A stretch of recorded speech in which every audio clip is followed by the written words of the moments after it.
Գյուրջան Կասկադ, հասանելի բնակարաններ 65 ամիս մարման ժամկետով։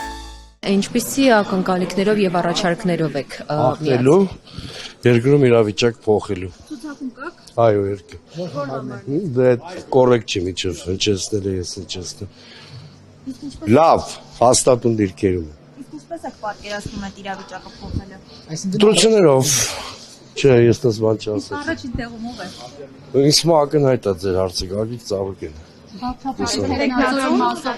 Ես իրավունք չունեմ այդ հարցի վերաբերյալ։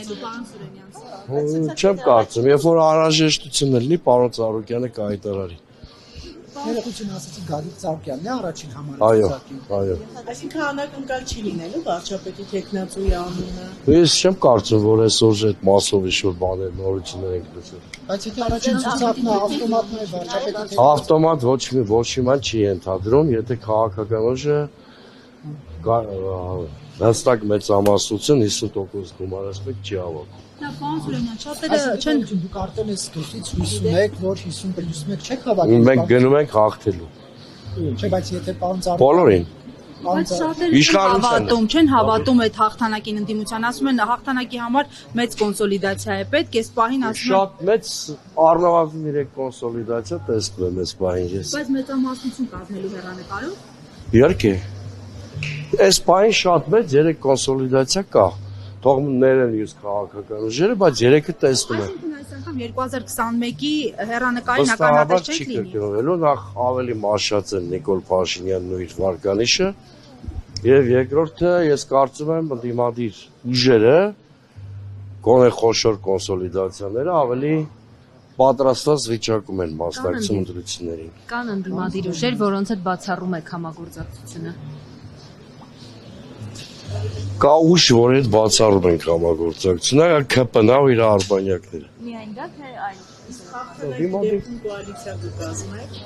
Իսկ ինչի չպետք է կազմենք, եթե մեր նպատակը Ես ասել եմ, սկզբունքը հետևյալն է։ Եթե մենք լինենք առաջինը, մյուսներն են պարտավոր լինելու կոնսոլիդացվել մեր շուրջ եւ հակառակը, եթե այլ քաղաքական ուժ ընդդիմությունից կլինի առաջինը, ամբիցիա չկա բնականաբար։ Սամվել Կարապետյանի ուժի հետ կոալիցիա կկազմեք հետընտրական Սամվել Ես ասեցի, իսկ ես հիմա անձերից վերանալու եմ։ Կա սկզբունք։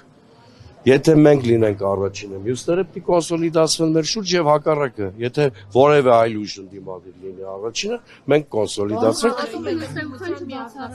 Ես ոչինչ չեմ բացառում, հա։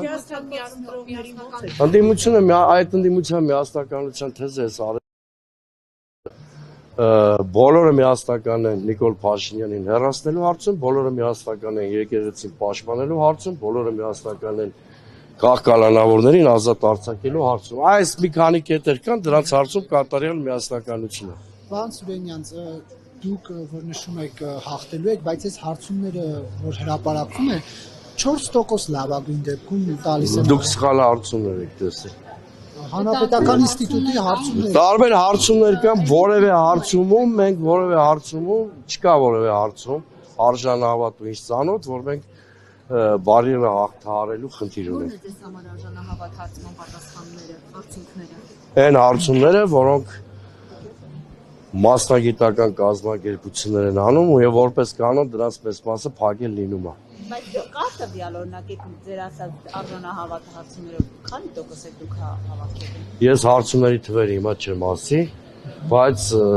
մենք Մասնություն է թե մեծամասնություն չէ։ այսինքն 50% գումարացնենք միայն մենք, Այո։ բայց ըստ բան եմ ասում, ձգտում ենք դրան։ Չէ, նման հարցում չի կարող լինել, որտեղ այս պահին Հայաստանում չկա որևէ ուժ, որը 50% գումարացնի։ Եվ պարոն Սուրենյան, Վլադիմիր Պուտինը հայտարարեց, որ Հայաստանում ռուսամետ ուժեր կան։ Ռուսամետ ուժեր չի ասել, ասել է Ռուսաստանի բարեկամներ։ Չէ, ռուսամետ ուժեր է ասել, ռուսամետ ուժեր բառը Լավ, ցոտեկուս։ Ծառուկյան դաշին ինչպես է առաջարկ Հայաստանում ԲՀԿ-ն տեղավորվում է այդ։ Մենք Հայաստանակենտրոն ուժ ենք, որը Ռուսաստանի հետ բարեկամական հարաբերությունների կողմնակից է։ Ձեր պատասխանը Վլադիմիր Պուտինը։ Դա Փաշինյանի խնդիրն է։ Փաշինյանի հայտարարություններին, որ հետևենք, գժանություն ենք հայտնվելու։ Ձեզ համար նաև ընդունելի է Քոչարյանի հետ կոալիցիան, պարոն Սուրենյան, Փաշինյանին հեռացնելու հարցում։ Ես ասացի կգան ընտրությունները, արդյունքները ամփոփված կլինեն։ Հիմա ենթադրենք եկել է Ես ենթադրություններով չեմ առաջ գործում, երբ որ թոշակի կգնամ, այդ ժամանակ ենթադրություններ կանեմ։ Ռիսկերը կառավարելու խնդիր չկա։ Ընդդիմադիր ցանկացած ուժի հետ համագործակցություն մեր համար կոմֆորտ է, եթե իշխանությունը փոխվելու է։ այդ թվում նաև պարոն Քոչարյանի հետ, որի օրոքի դեպ դուք քաղբանտարկյալ էիք։ Ինչ կապ ունի։ Ամենայն դեպս Քոչյանի օրոք